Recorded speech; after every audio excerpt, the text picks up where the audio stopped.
Good day everyone. So now move forward na punta for another topic which is theories on factors affecting motivation. So in this module, we will explain the following theories on the sources of intrinsic motivation, which are attribution theory, self-efficacy theory, self-determination and self-regulation regulation theory, goal theory, choice theory, and Maslow's hierarchy of needs. So, the first two theories ako ang mo explain, which is attribution theory and self-efficacy theory. And the rest will be discussed by Miss J. Sapurog and Miss Regine Magofuro. Okay, let's start. Attribution theory.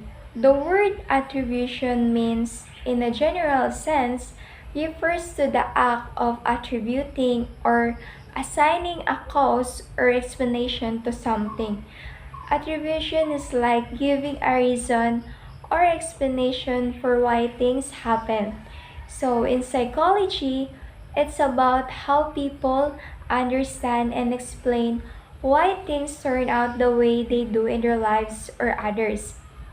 It's looking at why someone thinks they succeed or fail and how they explain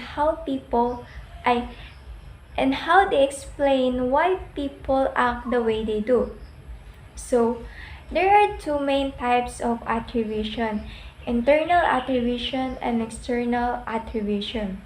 So, internal attribution, so from the word internal, means things inside you sa atong kaugalingon nagikan nato.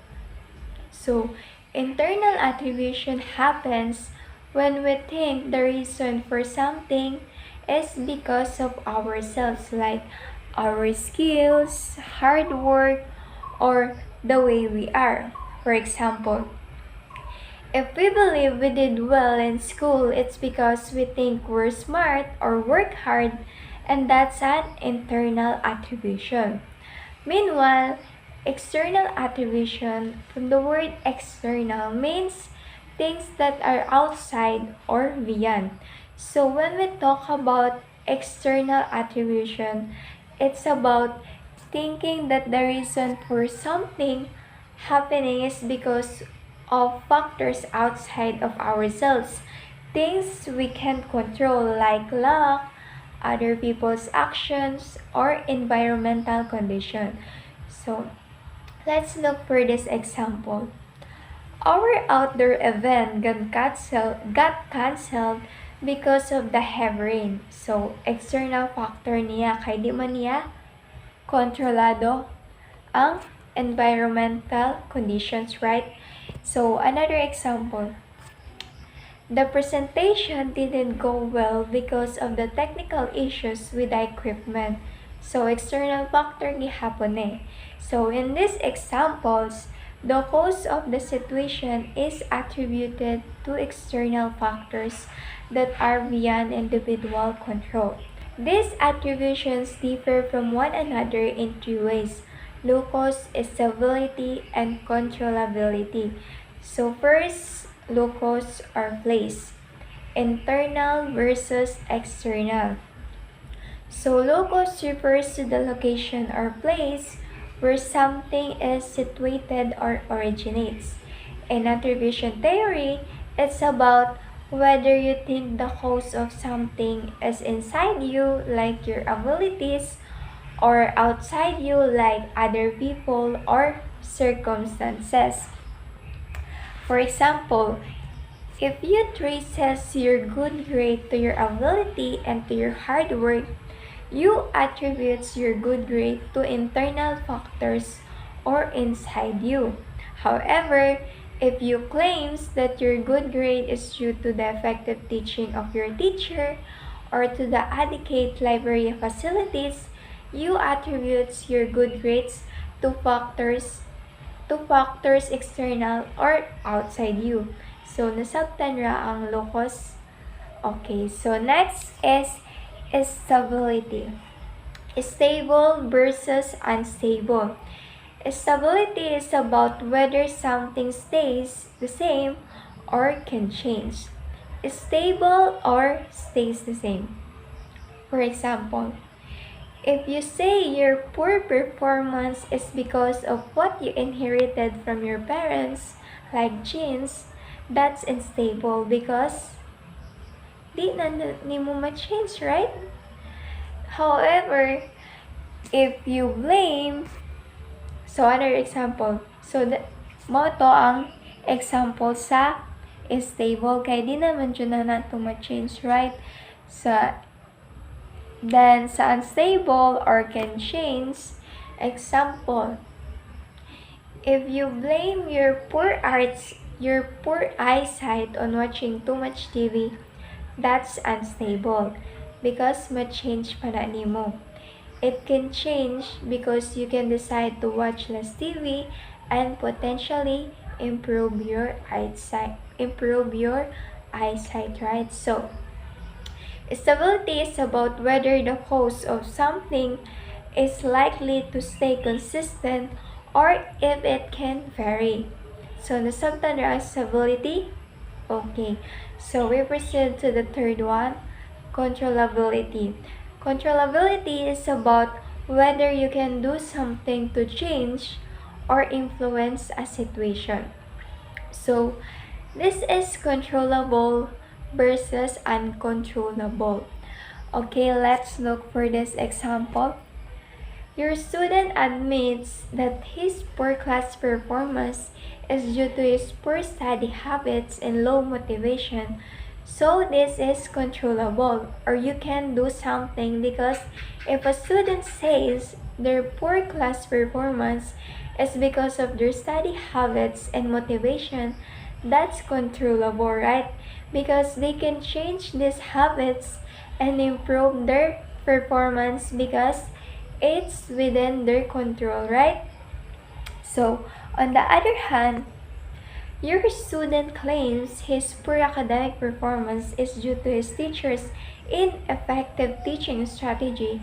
So, if a student blames the teacher's teaching strategy, that's uncontrollable or beyond your influence. It's something outside their influence and they can easily change it. Understood? Okay. Now let's proceed to self-efficacy theory. So, self-efficacy theory, a sense of high self-efficacy means a high sense of competence.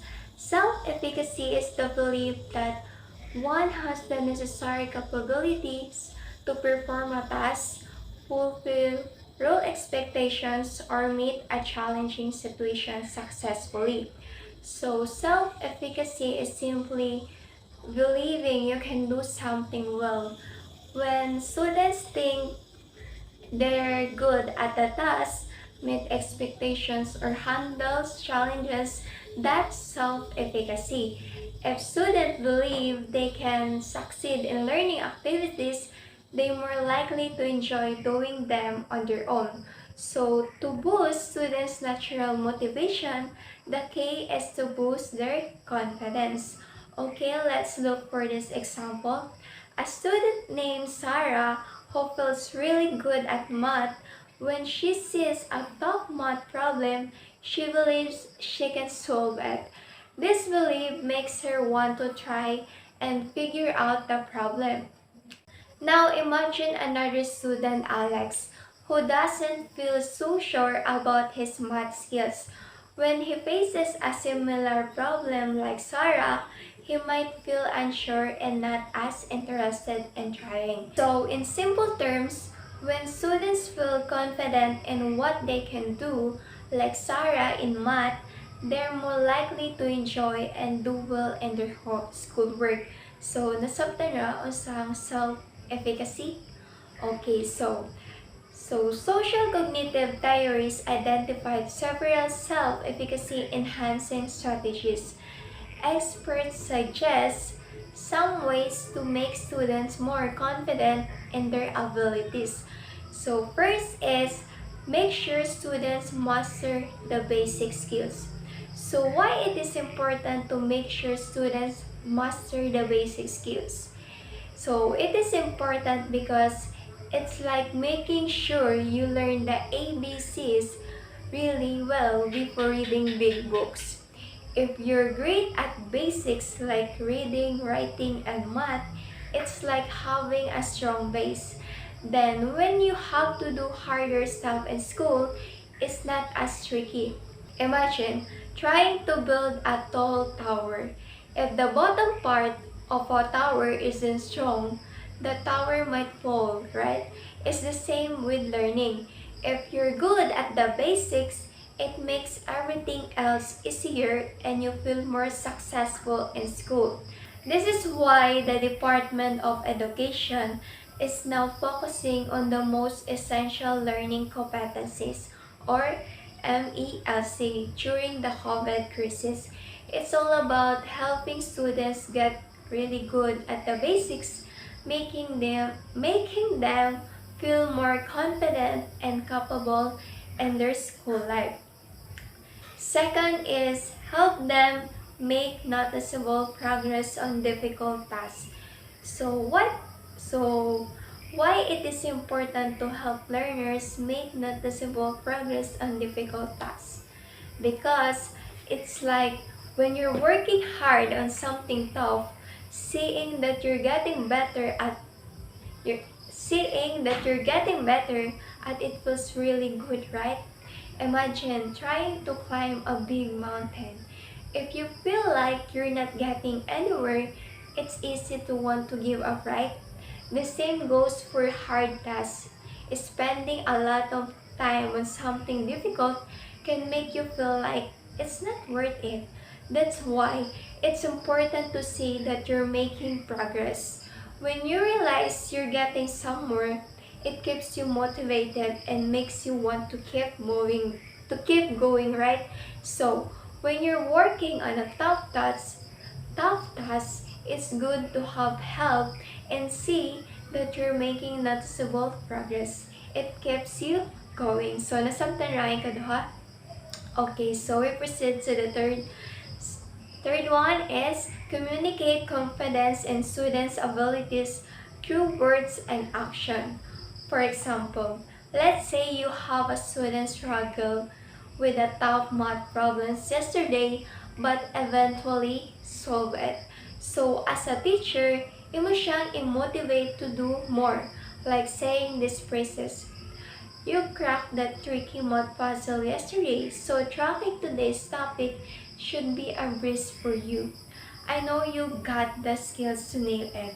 So by saying these phrases, mas motivate ang atong mga students to do more, maboost ilang confidence, and mas masalig sila sa ilang kaugalingon. Okay, so the last one is expose them to successful peers. As a teacher, showing your students successful peers or classmates is important because it helps them catch the success vibe. Kaya for example, if makita sa students na iyang mga classmate gasuwat, sumurag gani po siyang magsuwat. Bisan ako gani ka ng vacant time o niya ako sige duwa sa cellphone na ako, then makita ko ako mga barkada kay nang gisuwat. So, muna noong ga-overthink ko while gaduwa, wala na ako ka-focus sa akong duwa kay ang nanas hunahuna nako magsuwat ba ko or dili, di ba? Makadali kaayo. So kaning ikaupat, ma-apply ni nato pohon sa atong student when they see because when they see friends doing well, it inspires them to do well too. It's like a positive energy boost. Being around success makes them more likely to feel confident and motivated to success themselves. It's a way to create a positive environment where everyone encourages each other to do their best. So, there are other recommendations or strategies for enhancing the self-efficacy of students, and those will be discussed by Ms. Jaysa Furrow. Other recommendations from motivation theories are Provide competence-promoting feedback. Communicate to your students that they can do the job. So, it is required nga mohatag ta og feedback nga nag-promote sa ability sa students. Ipahibaw nimo nila nga kaya nila ang trabaho ug naa sila'y ability nga makabot ang ilang mga tinguha. Next is promote mastery on challenging tasks. Don't give your students extremely difficult nor extremely easy tasks. So, promote mastery on challenging task. So, dili nato tagaan og sobra rasad ka lisod og sobra rasad ka sayon nga task ang mga students. Instead, sakto ra. Tungod ani makatabang ni nga mag-udyot sa mga students nga stretch ilahang kaugalingon para sa ilahang mga limits. Promote self-comparison rather than comparison with others. So, Desiderata says, if you compare yourself with others, you will become vain and bitter.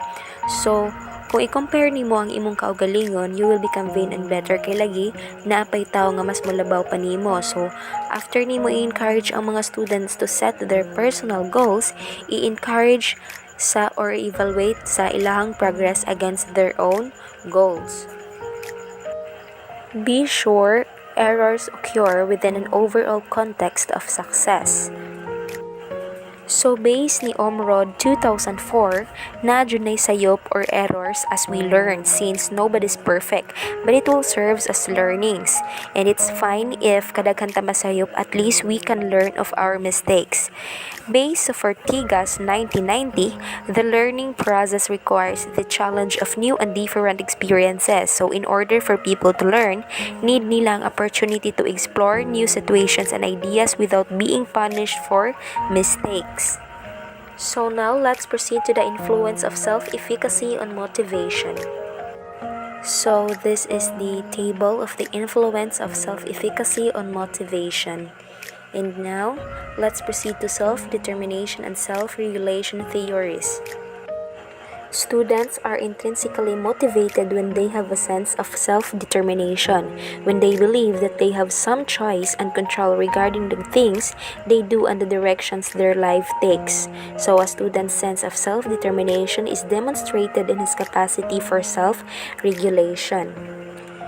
So, ang mga estudyante, motivated na sila sa ilahang kaugalingon when they have a sense of self-determination. So, nag-refer ang self-regulation sa person's ability to master himself. So, what are indicators of self-regulation? They are the abilities to set standards for oneself, monitor and evaluate one's own behavior against such standards, and impose consequences on oneself for one's successes or failures. Ormrod 2004.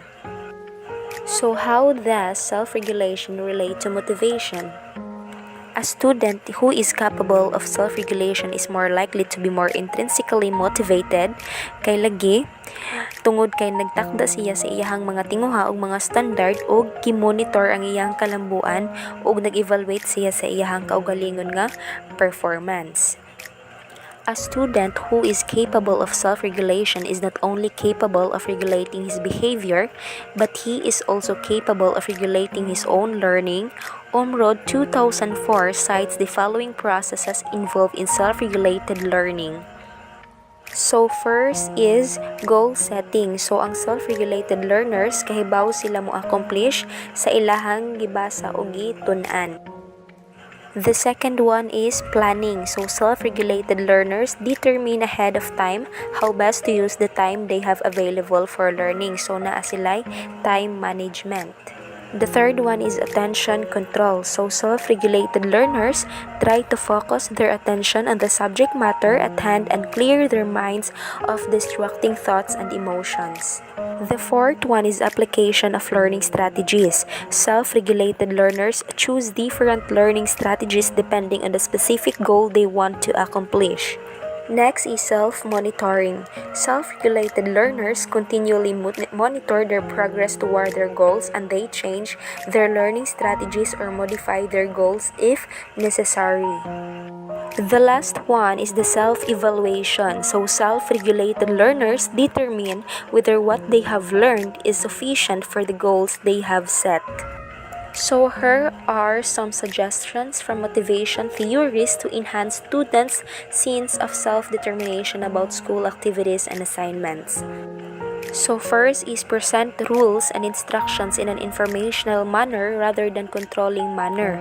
So i-present ang mga balaod ug mga instructions sa paagi nga naghatag og information dili sa paagi nga nagkontrol. So like for example, we can make sure everyone has an equal chance to speak and be heard if we listen without interrupting, and if we raise our hands, we want to contribute to the discussion.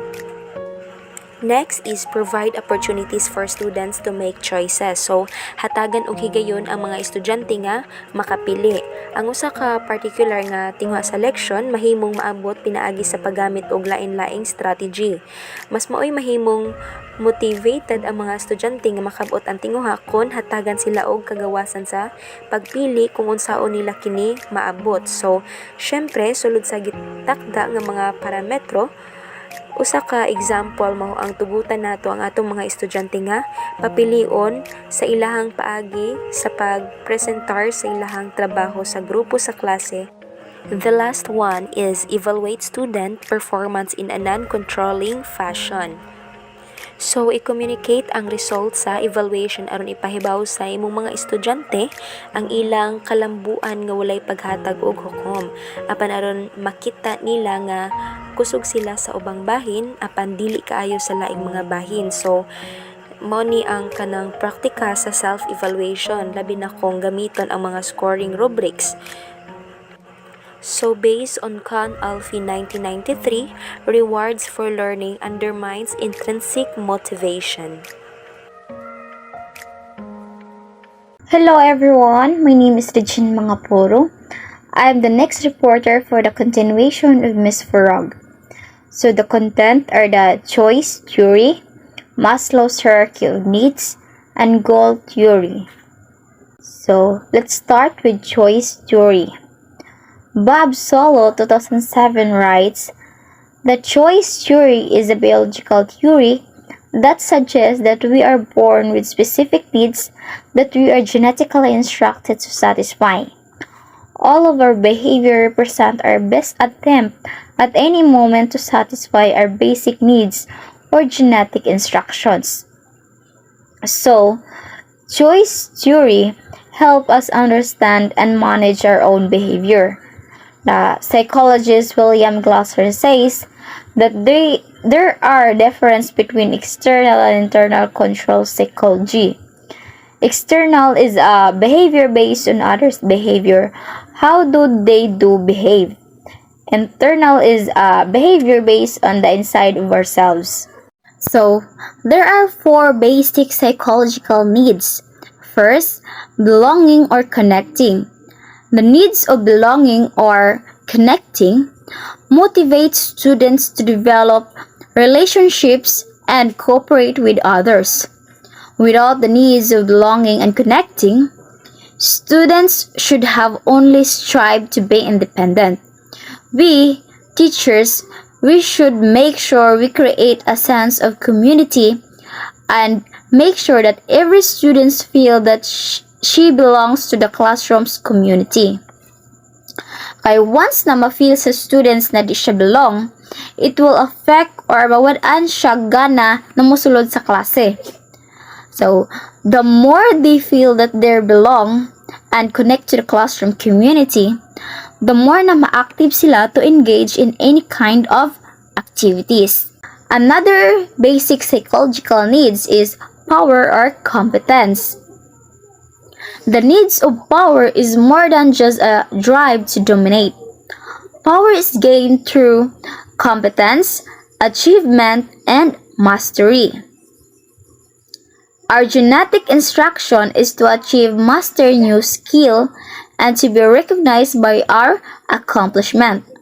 So, as a teacher, we need to satisfy the need for power for our students by helping them to acquire, making them achieve, and help them to master their lesson. So, they will end up as a very competent students. As a result, competence and excellence achievement, they get recognized and experience genuine power. So, as a teacher, let us teach our students that the source of authentic power is competence. Dili ang mahimong bully or other irresponsible behaviors. And this way, we can teach them to learn the true root of power. So, another basic psychological needs is freedom.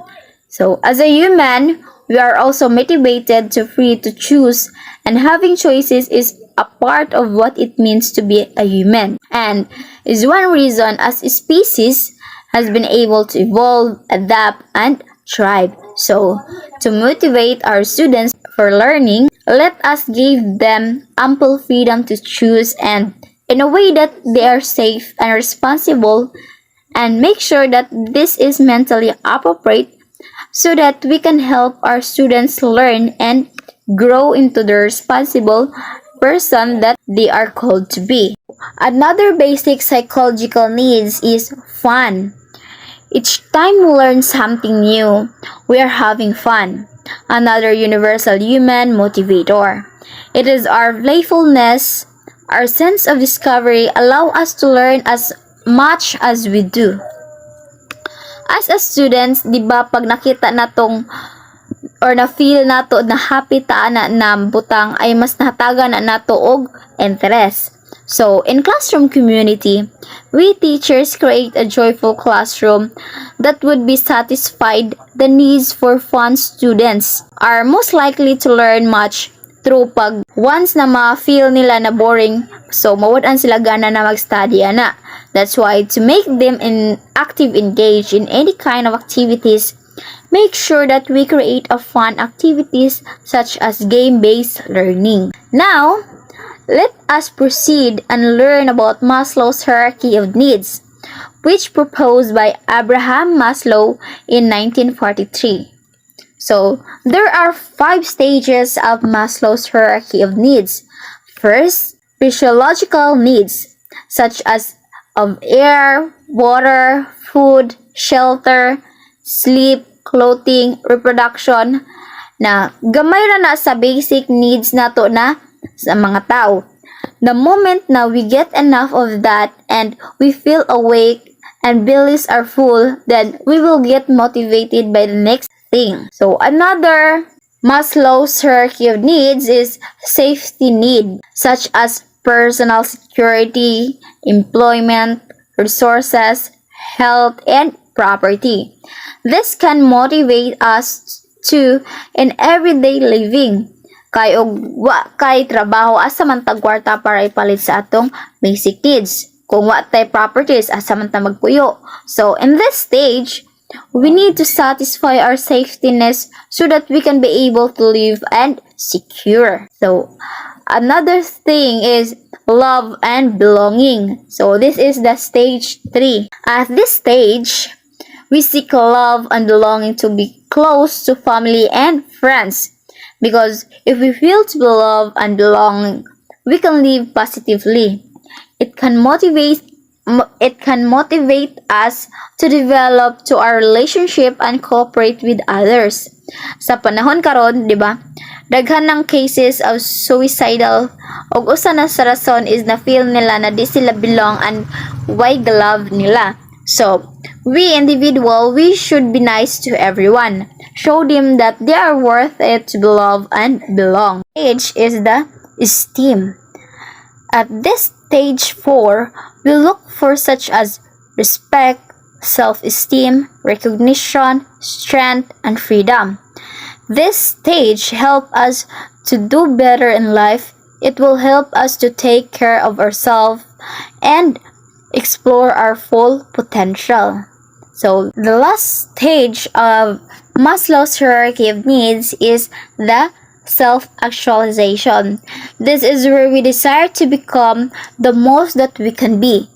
If we breathe and drink, eat and sleep enough, safe and part of group, this means that we reach our goal enough self-actualization. In this stage, we can satisfy ourselves actualization by achieving our needs. Now, let's go to the last theory, which is the goal theory. Learning goal versus performance goals. The goals we set for ourselves affect our levels of motivation. Our goal is a powerful process for thinking about our future. If we want to be succeed, we need to set goals. It is important that we have goals in life because if we don't have goals, we won't succeed in life. Learning goal. Desire to acquire additional knowledge or master new skills. So, we as a teacher, goal nato na makahibaw og bag-o nga knowledge ang ato mga estudyante. We need to create a learning objectives that should be brief, clear, and specific statement of what learners will be able to do at the end of the lesson. So, performance goal. Desire to look good and record favorable judgment from others or else look bad and receive unfavorable judgment. So, it is a short-term objective that is expected to achieve with a set of period of time. So, in a classroom community, the students do their best by their performance goals so that they can get higher grade. Self-determined goals. Personally relevant and self-determination goals enhance a student's motivation.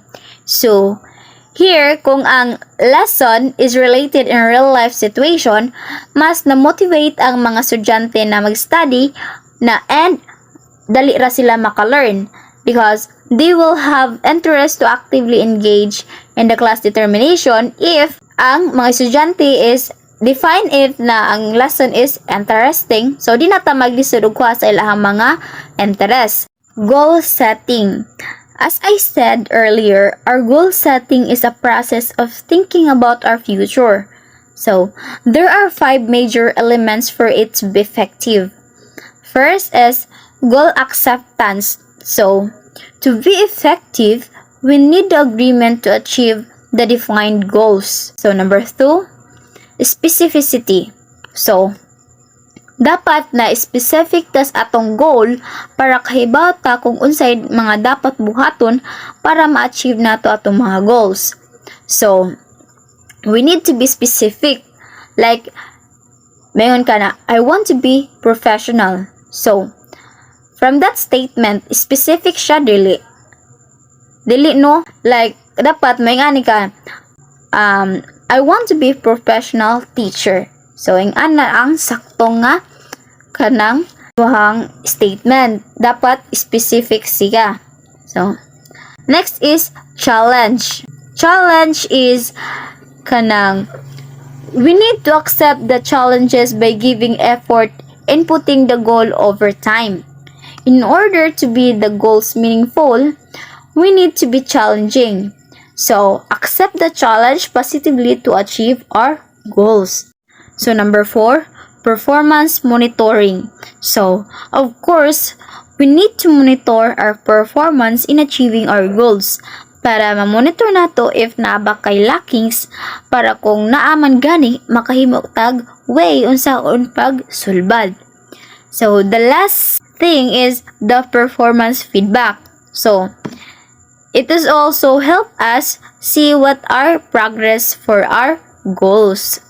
So, those are the 5 major elements for it to be effective. So, what are the 3 theories that I've been mentioned earlier? First is choice theory, hierarchy, Maslow's hierarchy of needs, and goal theory.